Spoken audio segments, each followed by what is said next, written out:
People in the Irish Republic voting right now on a controversial referendum on abortion, specifically whether to repeal the 8th Amendment to the Constitution, which bans the procedure in every case but a threat to the mother's life.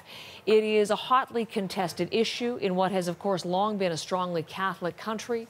And Nala Ayed is bringing that story to us. She's just outside a polling station in Dublin this morning. Nala, we've been looking at people voting through the morning, images of the voting underway. Bring us up to date on what you've been seeing today.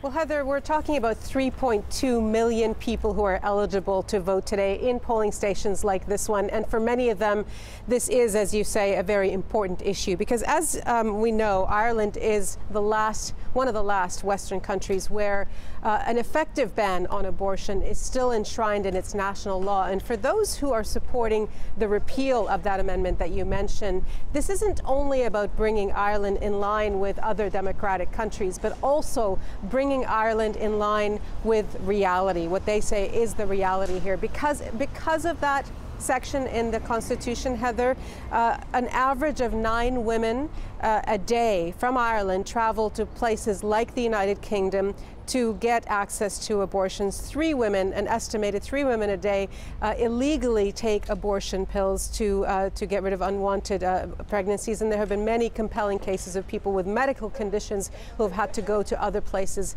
to get that kind of treatment. And we actually spoke to a woman who experienced something like this. She's an actor and a comedian. Her name is Tara Flynn. She had to travel to the Netherlands to have an abortion. Here's a little bit of what she told us just yesterday.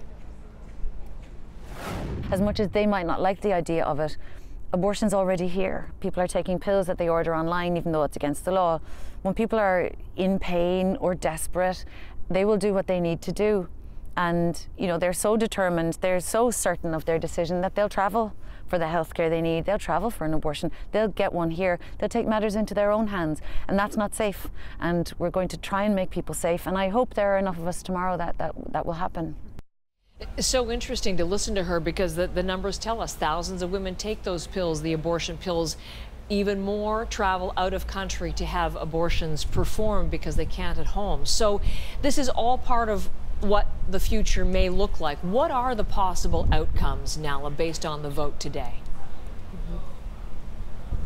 Well, if the vote is no, essentially nothing changes. And that's actually been one of the arguments by the government, describing this as kind of a once-in-a-generation opportunity to actually make a change in the Constitution where this issue is concerned. And you know, there have been 5 other referendums on this matter. So it is kind of a chance that they have at this time. But if there's a no, there's no change. If there's a yes, the government has put forward a pretty detailed proposal in which abortions will be possible for any reason up to 12 weeks, and then for reasons that concern the mother's health or immediate danger to the mother's health, or if the fetus cannot survive, then those abortions will be allowed right up until at the end of a pregnancy. And for those who have been campaigning on the no side, they say that these proposals themselves are quite, quote, extreme. We spoke to one woman who represents the Love Both campaign. Her name is Geraldine Martin. Here's a little bit of what she had to say.